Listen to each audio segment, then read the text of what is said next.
me, it's about that open communication to say, what are our big overarching goals? How can we get there together? Because we need a diversity of opinions, mindsets, right? That framework, like a patchwork, really, of how does that look together? How are we bringing our strengths to where they become, here I'm going to sound really 90s, but like, where's the synergy? Where's the 1 + 1 = 3? And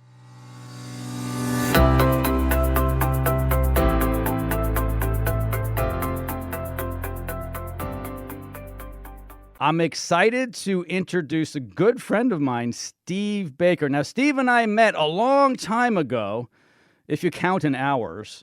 It was, a week ago or so, and I saw him speak, and I said, this guy has got it, and I need to get him on my program. Hey, Steve, welcome to the program. How you doing?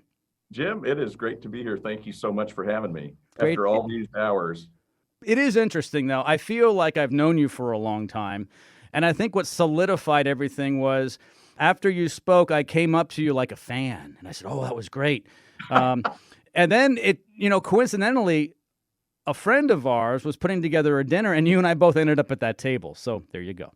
Yeah, it was awesome. Yeah. It's always good to meet a friend I hadn't met yet. I was really impressed with what you had to say and how you said it. And there's something about your voice. People were saying, gosh, that guy's got like a broadcast voice. And I'm like, well, wait a second. That's what I do. I was a little envious. It's true. So why don't you tell everybody what you were talking about last week? Absolutely. Well, first of all, thanks again for having me. I love talking about this stuff because it's absolutely changed my life. We were talking about the great game of business. A lot of people have never heard of it. It's been around for a long time. In fact, yesterday we celebrated our 40th anniversary. February 1st, 1983, my boss, Jack Stack, and 12 other managers bought out a dying division of International Harvester, trying to save 100 jobs or so. And what we were talking about last week was that story and how Jack and his team turned around a company that should have been shut down simply because they taught everyone in the factory how they made money and generated cash. And back in the 80s, that was business heresy. Today, it's a lot more transparent world out there, but you'd be surprised at how few people actually know how the financials work or how they're connected to them. So we spent, I believe we spent about 5 hours on stage and with the group, talking about how small businesses, medium-sized businesses, large businesses all do this open book management thing, as it's called. And the great game of business is our approach, which is to make business approachable and even a little fun. So what's the real secret sauce here? People are listening and they're saying, okay, I like the way this guy's talking. How can he help me and my organization? Mm-hmm. Well, depending on who's listening, I'll run it by you a couple of different ways. I just got an email Monday about the new Gallup numbers. So they do these employee engagement numbers. And then the report Monday was, and bear with me because I'm going from memory here, in the United States, in our workforce, 32% of your employees are actively engaged in their work. 18% are actively disengaged, meaning they're doing other stuff just because they hate it so much. Sure. And then if you do the math, that leaves 50% in the middle. 50%, half of them are just looking one way and the next going, well, all I want is leadership. Where do I go? So they're showing up for work, they're punching the clock, doing whatever. All I'm trying to say is the reason that we miss people so often, this employee engagement issue that we have in the United States, is because we basically try to dumb business down to a few key metrics where we say, if you just do this, just turn that wrench or write this line of code or do whatever, take these photographs, whatever. I'm telling you, man, it is so much cooler to understand why we do it, mm-hmm. how we do it better than everyone else, and how we can make an impact in our communities and lives of other people, and of course, our own lives. So I think the secret sauce, Jim, is teaching people why the owners are so jazzed about what they do. And everybody listening out there is doing it for a reason. I mean, look, let's get beyond hey, I'm trying to put my kids through school, or I'm trying to build my orthodontist a lake house, or whatever the thing is that they're working for. Go beneath it and say, if you don't love it, I'd really like to talk to you. I'd really like to talk to you and hopefully counsel you to something else. But those of you who are listening and you go, I really love having my own business. It gives me freedom. It gives me opportunity. I'm building value. I'm creating jobs.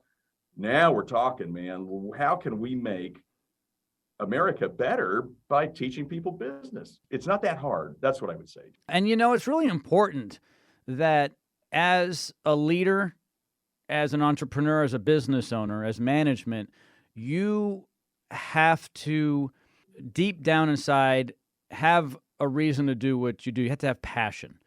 The tricky part, though, is does your team, the employees, share your passion? And a lot of them don't. But it's possible to get them on board, isn't it? It is. And really, when I think about service businesses in particular, it would be really easy to judge people and say, well, they're just here for the paycheck. They don't get it like I get it. But have we ever tried to share the passion or why we're passionate about it? Because maybe not everyone's going to hook onto that thing. But what we have found through the years is that employees worry about a certain set of things like, will I have a job tomorrow? Will I get a check and will it cash? Owners are worried about competition, material costs, labor costs, whatever it is. Well, what if employees understood the owner's side a little bit more? That's a big deal because now it's like, wait a minute, job security comes from building a great company, right? And so if we taught them what the owners knew, that's the secret sauce. But we hide it away, we lock it in a vault. In fact, a lot of folks just aren't comfortable with the financials themselves. But you don't have to be an accountant. All you have to do is understand how we make money, how we bring it in, what we spend it on, what's left, and what do we do with it. So my suggestion is, why do you carry all the weight, entrepreneur, right? Every man and woman listening to this thing, you're carrying all the weight. You're worried about payroll. No one else is. No one else is worried about the stuff you're staying awake at night about. What if you shared a little bit of the stress? Could be pretty freeing. No, absolutely. I remember years ago, I was working for a good-sized company back before I became an entrepreneur, back when I was an employee of a larger company. And the company was in Chapter 11. And management, the CEO down, got a lot of the employees involved in what's going on here. And I joined that organization when they were going through all this. I remember the CEO, he interviewed me. He said, "Are you sure you want to run into this burning building?" And I said, "Well, yeah, because the opportunity is huge because you're offering me something at a high level that no one else is. So let's go." And I was young and, how bad could it be? I'll just find another job. But they're very transparent with all the numbers, every number to the last penny. And I thought that was interesting because no other company prior showed us any of that. They didn't expose any of that. And I felt that I was really deep into the organization. I felt that they trusted me and they wanted my opinion and they wanted me to know. How about that? I mean, where else before in your career, in that example, where else, Jim, did you find anyone that trusted you enough or respected you enough to tell you anything about the financial workings of the business? It wasn't my job. I mean, it wasn't my business. I'll tell you a quick story. The company I worked for prior to that, I went up to the vice president of sales, and it was my boss's boss, so a couple levels above me, and I had a good relationship with him. His name was Jim, like mine. I had a really good idea on how to help grow our division that I was working in. So I said, "Hey, Jim, I've got this great idea." And I must have caught him on a bad day. He looked at me and said to me, "Jim, just do your job." Oh, yeah. Didn't want you for your big ideas. Yeah. So then I left a few months later to go to that other company that exposed everything to me or opened up everything to me. Yeah. Interesting, isn't it? You left security Yes. and a good job because they really didn't need you there. That was the message. You went into a burning building because they totally needed you. Look at that, everybody. That is a perfect example of what I'm talking about because, the big things, Jim, that we hear when somebody says, "You want me to become transparent and teach?" It's not just expose them to the numbers, teach them the numbers. I don't have time for that. Plus, I don't want them to find out what I make. Well, we don't share salary information. What if they find out the company's making money? They're going to want more. Good God, they already want more. I want more, and I'm the best employee in the world. And finally, what if the numbers are bad? They're going to run for the hills. No, they typically won't. The dead weight will, because they aren't there for you. They're there for themselves. What we're looking for is those people who go, "Wow, like you, Jim Clouk said, I am going to go in here because there's an opportunity, there's a challenge." Who else do we want? But hungry people who aspire for better things.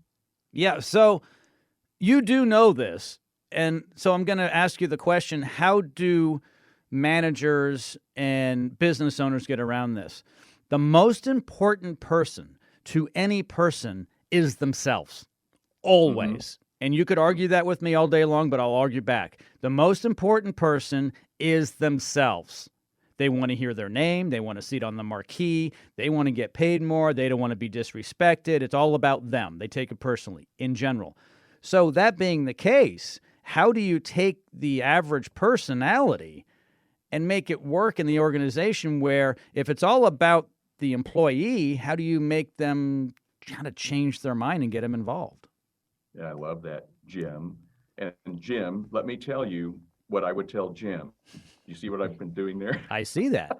You're making me feel better, or you're disciplining me like my father did. Jim. No, that would be James.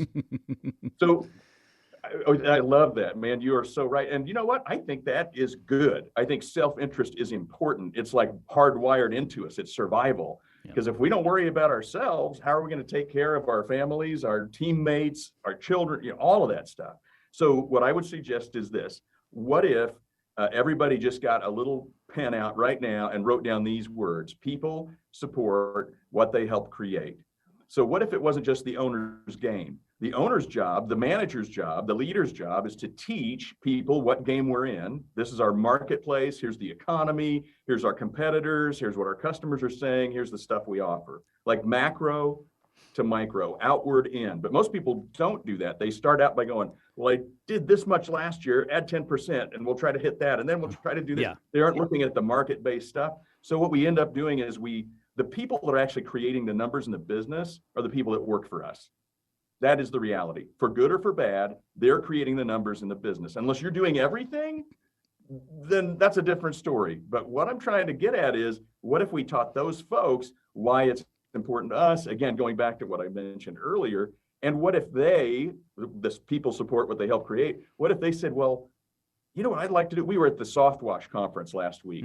What if I changed the formula, or what if I were just a little more efficient with my time? Are you saying I could get a little bonus or a spiff because I got 3 houses in instead of 2? I mean, ask them what they think would happen. Or could I work on Sundays so that I can have Wednesdays off to take my kid, on donuts with dad or something? I don't care. The jobs get done, the work gets done. I'm happy. But now you know what I've got? I've got something that no competitor can do, and that is a direct link to their heart. It is not just their head or their hands I want their heart. I want them to know that we have a culture of ownership, a culture of winning, a culture where no one else can be that sticky. Yeah, they can offer 50 cents more an hour, $1 an hour, maybe $2 more an hour, but will that last? That's where we got to teach them the marketplace. Look at Twitter. Look at every tech company laying people off. In the Wall Street Journal the other day, there was an article in smaller type down in the corner where someone was adding 10,000 jobs in the next 2 years. I'm like, well, why is that a headline? It wasn't a tech company, mind you, but you see what I'm getting at is like, there's always opportunities. And this audience here, we are talking about where jobs are created in the United States. This is the backbone of our economy. Yeah, it's interesting. So I was just thinking about what my ex-boss's boss said, Jim. He said, just do your job. You're saying, no. Listen to them. Listen to the team members. See how you can give them what they want as human beings, which is good for the entire organization. Isn't that what you're telling me? It doesn't cost you anything to capture ideas. You have to have a heart. Put it on a flip chart and say, and here's our parking lot, and put a date on it. Some of the exercises that we did at the conference, Jim, were around those things. Like, how do you capture these ideas? How do you decide which ones to do? How do you let people build their own self-funding incentive program around an improvement or an objective? Well, that's all part of the great game of business. And I'm not here to sell it. I'm just saying, what if you ask people a different way? Even if they're wrong, just being heard separates you from the herd. That was not meant to be what it sounded like, but I'm like, that's kind of brilliant. I might put that in the next book. So, I like that. But everybody, if you treat them like livestock, they're going to act like livestock, and it isn't going to be the kind you want. So what if we had thoroughbreds? What if we had people who were groomed and cared for and taught and trained? And those soft wash people, man, they go out of their way to really train their people because they realize that's one of their big differentiators. And in life, since the dawn of time, there's only two strategies: cheapest or most differentiated. That's it. It's interesting. I would say for generations, people went to work and it was a means to an end, right? Mhm. 9 to 5, but they might stay with the electric company their entire career. They would retire with them at 60, 65. That doesn't happen anymore. No one's loyal on either side. But wouldn't it be nice if organizations could be more loyal, would open up their ears, their eyes, and their hearts to help out the team members, which ultimately helps the organization, which ultimately brings profit sharing and bonuses, and everyone wins. And even the consumer wins, most likely.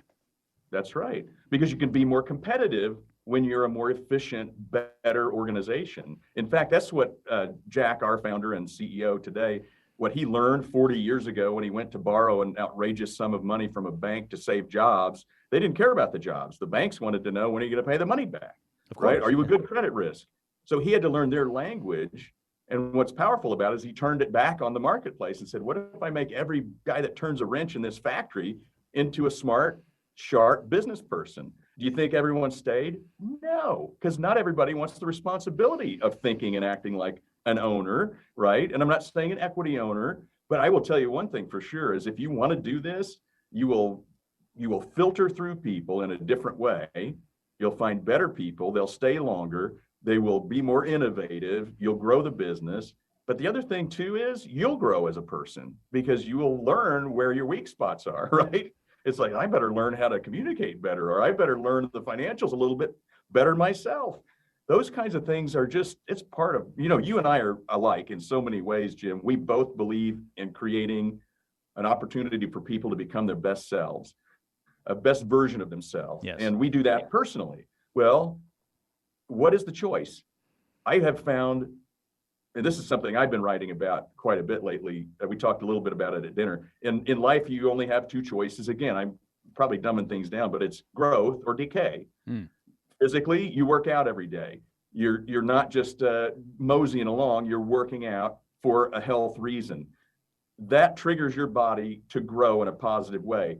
If you sit on the couch for a couple of weeks, your brain will literally trigger catabolism, which is where cells will be sent out to, it's the wrecking crew. You're not using your thighs, it'll tear it down. Yeah. That's why, you see people atrophy so quickly. Well, the body is saying, grow or die, grow or die, grow. Business is the same. Yes. So what are we going to do?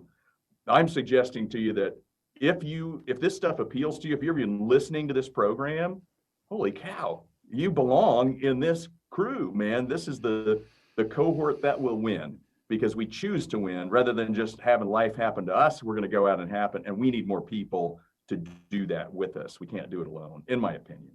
I totally agree. And so you and I met at a conference, Soft Wash-a-Palooza. So what I'll say to everybody out there, and I guess this makes a lot of sense, but if you go to a convention, a conference, a trade show, if you go to any educational thing, a coaching program, and you're investing time and money, so are the other people, and you're going to be surrounded by great people. So there's a great byproduct of going there. I mean, look, I met you. So... Yeah. And so everyone in that room wanted to grow. That's why they were there. They invested time and money into it. And they're all going to do way better in their businesses than their competition. And the people within the organization are going to follow that leader. And not all leaders are the same. And not all people are the same. So here's my next question for you. As a leader, a manager, the CEO, the owner, but it's really that leader of the organization or one of the leaders. How do you motivate? How do you incentivize? How do you get each one of those minds and hearts to be engaged? Because they all have different motives. It's like children. You have children. I've got children. My children aren't the same, so I don't manage them the same. I can't. And I don't manage my wife the same either. And yes, I do manage her. But in any case, I love her. That's another episode. She manages me too. But seriously, we do manage people in our lives, whether they're relatives, neighbors, a boss, a subordinate. So how do you manage all that? How does that work? Well, I think it's going to sound oversimplified again, but I'm telling you, it is a leader's job is to lead. Let's start with ourselves. So why don't we model the behavior we want people to follow? We don't want them to all be like us. We don't want clones, No. although that could be handy for parts, you know. But let's be honest. I mean, I don't want everybody to be like me because there's probably a better person younger than me out there. I just haven't found them yet. So I love like all of our young people at Great Game because they bring something new that I don't either have the tolerance for or the information or the experience. I know that sounds weird, but I'm learning more from them than they learn from me.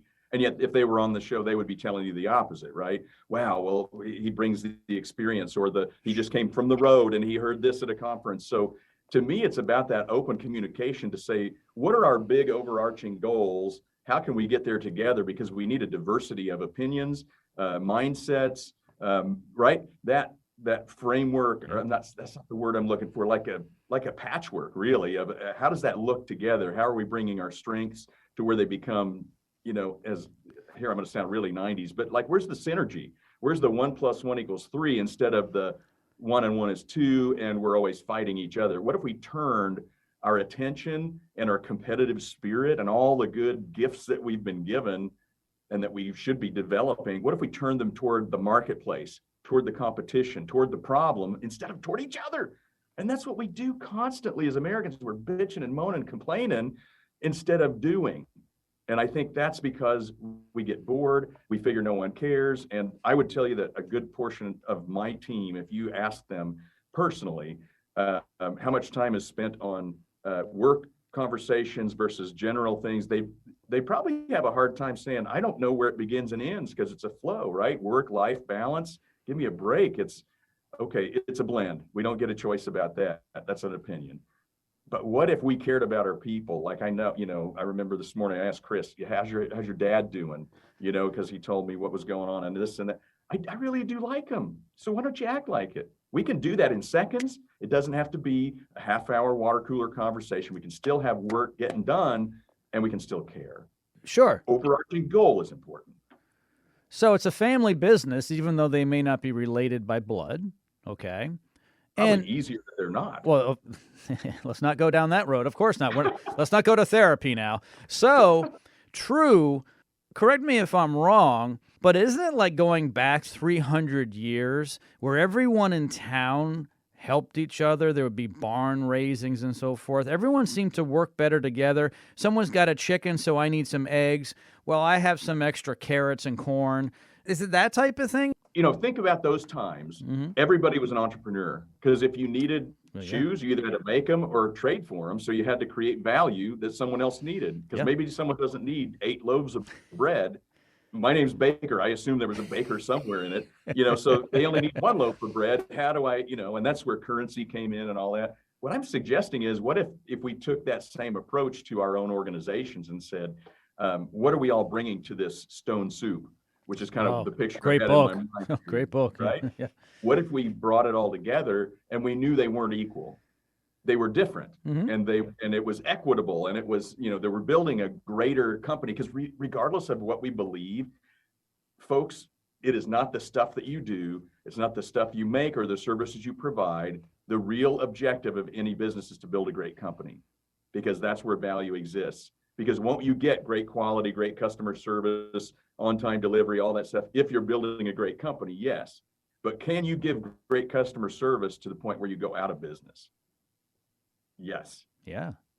You could give it all away. So, you know, if you're building a great company, you start in the center and you work outward, you go, well, I'm going to have great service.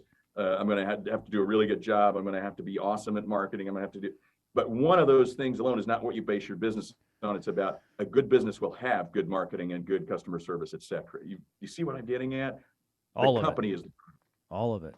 It took me a long time to learn that. I thought it was all about you're buying a personality, you're buying a service. It's just nuts and bolts, and it's just, you know, it's just who's cheapest. That's really how I was raised, by working with big retailers on the selling side. And I'm telling you, they were trained to beat me up, and I was trained to lie to them. Not really. I mean, to market to them, I guess is the way it would be called. We know. Yes. The beauty of it was it taught me a lesson, which is, man, there's a lot of people selling stuff that has no value. I can't wait to work somewhere someday where we're helping people. And now I get to do it full time. It's amazing. Yeah, that's exciting. What's the best way for people to reach you? Because I know a lot of people are like, okay, I need to talk to Steve. This is awesome. Well, I tell you what, I came prepared. So this is Jack's original book, The Great Game of Business. We're going to give everybody that's listening to Jim Clouk, this is free to you in audio form at greatgame.com/Steve. So in the show notes, you might throw in greatgame.com/Steve. I'll put the link in there. A whole audio book. That'll give you the reference point. It's been around a long, long time. This book has been cited in like 130 other best-selling business books. It's been around forever. Also included on that page for free is a chapter out of my book, Get in the Game, which is the cookbook to Jack's original Great Game of Business. This is the 10 steps. So I'm giving you one of the steps, which is building mini games, or what we call those 90-day self-funding incentive programs. So it's free, no obligation. It's just go check it out, see if it's right for you, because that's really the key. Does it fit you and your culture? And do you think it would help? And I would say, how could it not help? Right? I mean, what is your culture? I worked for many companies where you showed up, you were given, the employee manual, right? What to do, what not to do, how to do it, and what to sell it for, where to sit, who to talk to. Don't talk to the CEO, whatever it was. All these rules. But that's the way it always was. But everything's changed. There's a great opportunity for you and your organization to take advantage of what's going on. And if you don't do this type of thing, your team members will find a place to go. So many people, Steve, and you know this for sure, so many people want to work for an organization for a cause.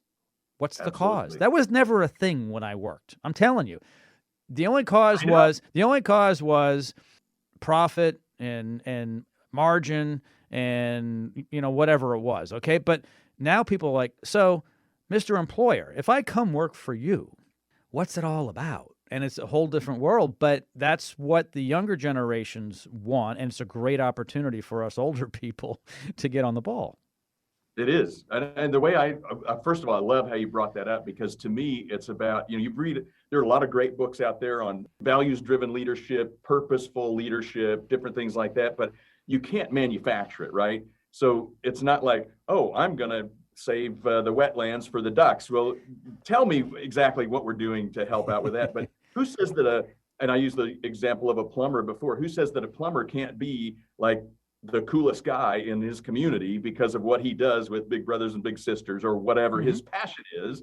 Because there's no rule that says you can't do good and do well at the same time. In fact, we say, mo money, mo mission.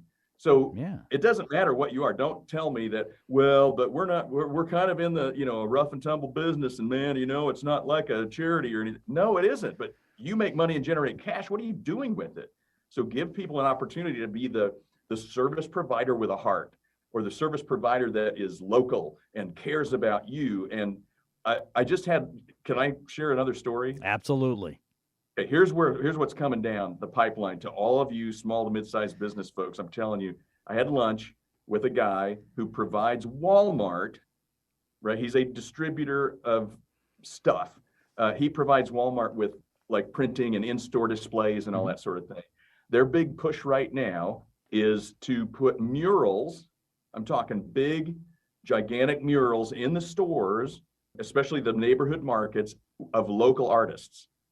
Now, what's the pitch? It's that we love you so much. We're in the community, we're in the arts and all that sort of thing. So you can argue it both ways. You can say, oh, they don't care. It's just, they're spending money and making it happen. Or maybe they do care, or maybe they saw someone else doing it. It doesn't matter. My point is, if you don't show how you are loving your community, I'm telling you, the big guys are coming, and they don't care. They got billions behind it to say, I was just like blown away. I'm going, people need to know that this is happening, because it's one example, right? What else are they doing? Well, they're going to be giving money here. They're going to be showing up there. They're here to, pretty soon people will be like, well, I don't know, that plumber sure doesn't care. Why can't we do well and do good together? Yes. And when you're doing good, don't just pick something out of the blue saying, we want to start giving money to this group because it's a group that could use it. Well, what's your experience? Did anyone in your family die of cancer? Do you know any, right? Talk to me from the heart. Exactly. Because I've had some people say, I need to find a cause now. I'm like, well, slow down. Oh, no, Jim, I really need to because I need to show I care. And I said, well, you're not showing me you care right now. You're just showing me that you want to have people think you care. And that's not authentic, and it will come out in the wash. That's not good. So how do people find their cause? Because everyone has one, but how do they find it? There's a question. So I'm going to tell you a story about SRC. So that's our parent company, right? There's 10 companies, 2,000 people, and we've never laid anybody off in 40 years, if you can believe that, because Jack cares about jobs first. Incredible. He got so fed up with people coming in saying, hey, we want money for the softball team. Hey, we want money for the Red Cross. Hey, we want money for... He said, here's a budget. Had the leadership team come up. This is many years before I even showed up here. And they created the community... there's a better name for it. It's the community committee is what it is. Mm-hmm. Community relations is what it is. The CRC, Community Relations Committee. And people volunteer to serve on it. They have a nice budget, and every year it gets bigger, and they have to decide where the money goes. And there is a process, there are rules, there is it is about, you are representing SRC in our community. By the way, what's cool about it here, I had never served on a board of directors before I got here 17 years ago. What I found out is that I was more likely, the smarter I got, the more I wanted to give back in my community. I sit on the board of a not-for-profit credit union because I'm passionate about personal finance. I don't want people to struggle like I did as a young man. I mean, now there's an example. What kept you up at night when you were a little bit younger? What's keeping you up tonight? And maybe it is a cancer thing. Maybe it's financial literacy. Maybe it's something that maybe you were adopted, but don't make it up. It's about authenticity. And what if you didn't have to worry about it? What if you said, you know what? We're going to do this. We'll have a little committee. Even if you're a 3-person deal, why do you have to decide where the donation goes, where the volunteer time goes? You can go and Mr. Plumber, right? Go fix the pipes at the convent locally or something, and sure. let the church community make a big deal out of it. So it really is about authenticity and being genuine, because our young people, they smell that BS on you like you stepped in it if it's not real. And then it's off. They're like, I'm going to find someplace else. You're right about it. They're a different breed, and, God bless them, because our generation, all we cared about is, profit, I guess. I mean, it's really, it's kind of interesting though. I think you're beating yourself and me up a little bit. A little bit. Just tell me if I'm close here. I feel like I spent most of my younger years taking jobs for survival. Sure. I don't know if you feel like that, but it was never really like I felt like I had a choice. It was, really high unemployment in the 80s, as you recall. And it was like, well, I need to take care of my wife and, then my family as I started to have kids. And then it was, oh my God, all this other stuff, so it was survival, just getting bigger. And then I suddenly realized if I knew, it's like, I used to want the cookies. Now I want the recipe. Absolutely. Teach me how to make money and generate cash. Well, that's the magic. Yeah. It's like the old saying, teach them how to fish. Don't give them the fish. So there you are. Yeah. Yes, learn the process. Yes. If they're better at work, they'll be better at home with their money. If they're better at home with their money, they'd be better in the community. They're just better people. It's interesting. This is all good stuff. I wish we could talk forever. We'll have to do this again soon. Okay. Anytime. All right. Steve Baker, thank you so much. Once again, in the notes of this podcast, all of the information to get a hold of Steve and to get the free books. Okay. There'll be a link to the one page, and then they can get both books. Is that it? Yeah, there's a host of different resources, all for free, just to help you get started, get familiar with what we're doing and how we do it. Awesome. Hey, Steve, thank you so much. I appreciate it. Jim, it's my pleasure. Good to see you.